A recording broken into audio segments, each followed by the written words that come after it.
Before we go there, Director, just one question with regard to your new organizational structure. One of the frustrations that I've personally experienced, and I've expressed this both to you and to Director Linck, is the issue of transparency. And it's been frustrating to me as a legislator that it seems like when you need information from DHS, you play 20 questions, and you have to ask exactly the right question in exactly the right way to get a forthright response. And I've had some frustrations with FOIA and various other things that I've detailed to both of you all. Who is going to be responsible for ensuring that someone, particularly a legislator, but any member of the public, who requests public documents from DHS is going to receive a full and forthright response to that request? Thank you for the question, and also, as you said, thank you for bringing this up with me early on. We put Chief Linck in charge of this issue of FOIA and taking a deep look at it. He is working with two other members. Everything I do in teams, you will find. It's never solo, it's always a team.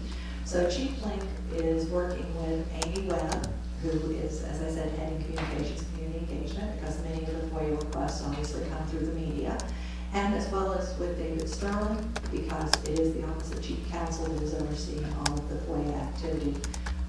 But Chief Linck has agreed to take the lead, working with them to review what's going on with FOIA in our department. So I'm going to turn it over to him to talk for a moment. Sure.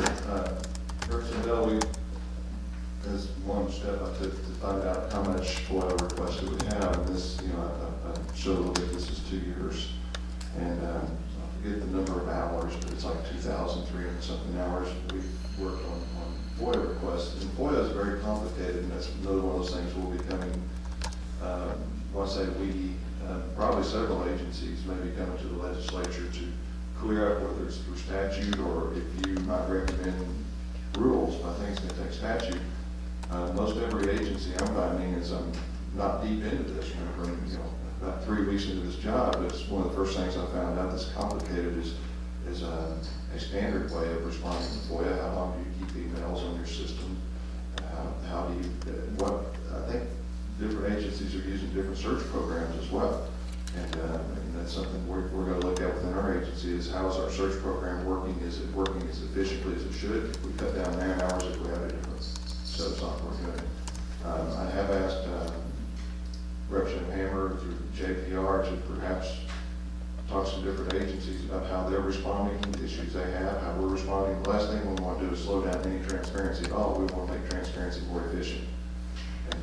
But we would like some clear guidelines on that. Most of our FOIA rules go back to the days where we would search the system, print out whatever it is that they're looking for, mail it to them, and they would send us 5 cents or 10 cents a copy or whatever. And now obviously it's electronic communications. It's a different world, and perhaps we need to change the statute and how we respond in that world. But we definitely want efficient transparency.